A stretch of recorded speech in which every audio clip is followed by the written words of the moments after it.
do the economic impacts of the war differ between Israel and the Palestinian territories, especially considering the reported 4.1% decline in Israel's GDP versus 81% drop in Gaza's GDP? I'm delighted once again to join you today. It is clearly comparing apples and oranges. So, of course, the economic and financial and physical suffering is on the Palestinian and Lebanese side, and Israel, being a much, much richer by many multiple countries, is not feeling the same kind of pressure. But in finance and economics, symbols are important. So we use a lot the word, perception. So financial markets are driven not always by physical, economic, industrial reality, but by perception of risk and return. And so, before the war started, and you can say the war started precisely a year ago on October 7, when Hamas attacked Israel, and then Israel launched that terrible war, which has been escalating since then. So before the war started a year ago, Israel, according to IMF and World Bank estimates, was due to rise, the GDP of Israel was due to rise by 3.5, 3.7% in 2024, which is a very good growth level. Now, a year later, most experts have cut down their estimates to 1% or 1.1%. So really divided by 3, the expected GDP growth. But it's not the most important issue.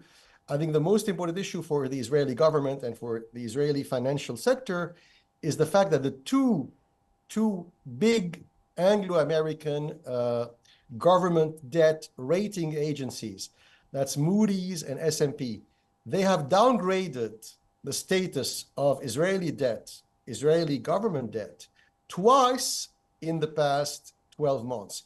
And that hurts a lot because, of course, the Israeli government and Israeli companies, Israeli private sector companies, when they want to borrow money on the financial market in dollars, they have to pay a much higher interest rate. So it's very bad for the Israeli economy. But there's more than that. There is the symbolism. So now Israel is rated by Moody's and S&P approximately at Baa1. What does it mean, triple B plus or Baa1? It means the quality of Israeli debt is similar to Thailand or Bulgaria, which is very bad. It's a humiliation for Israel to be considered the same as Bulgaria or Thailand. So that shows you that the news the situation is worse, which kind of leads me to the next question, sir. As you said, it's been a year, and now it seems that the scope of the war is widening, reaching other places such as Lebanon. What's the effect of this? How can this impact the Israeli economy if this war escalates and keeps expanding? I think it's going to be bad. It's going to be very bad for the Israeli economy for the next 2 months. So I think, by early 2025, the war will be over. This is where I'm maybe a little less pessimistic than average. I think the war will not drag on for eternity. So, the Israeli central bank is very conservative, and the Israeli central bank is assuming that the war will continue until the summer of 2025. I don't think so. I think by January of next year, in the next 2-3 months, the war will be over, because the keys to ending the war lie in Washington, D.C., not in Jerusalem or Beirut or so really, I think, when a new American president enters the White House, then the war will stop. Just to give you an idea of, between Lebanon, it's interesting to compare Lebanon and Israel. So in Lebanon, the situation is really horrible, very bad, beyond the figures. So I think the macroeconomic situation in Beirut is much worse than the official macroeconomic figures published by the Lebanese government or the IMF. But at any rate, the crisis started in Lebanon in September 2019. Yes. 5 years ago. Yes. We're trying to focus mainly right now, because it's been a year since the onslaught on Gaza. So we're trying to focus on both the Israeli side and the Gaza side. So if you could talk to us, we shift to Gaza, and talk to us about the long-term implications for food security in Gaza, given the massive destruction that Gaza has seen when it comes to agricultural assets. Yeah, here it's really tragic. And once again, it's even worse than Lebanon.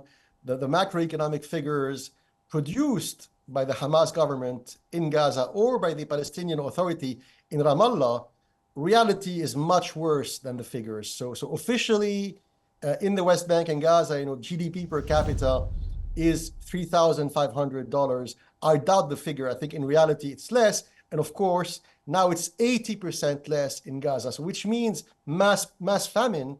It means really people dying of hunger. It means hundreds of thousands of children dying of hunger in Gaza. And there's nothing that macroeconomic figures can capture, that level of poverty and destruction. And also donors. So, the European Union, Saudi Arabia, Egypt, Abu Dhabi, they gave billions, tens of billions of dollars to build infrastructure in Gaza, hospitals, schools, maternity wards. All of that is destroyed. So it's also sending a message to the donors, to the Egyptians, the Saudis, the Europeans, sending a very negative message because all the assets, all the tangible goods, all the infrastructure, Yes. transportation, healthcare, all that was destroyed. And this is really a tragedy beyond any macroeconomic measure.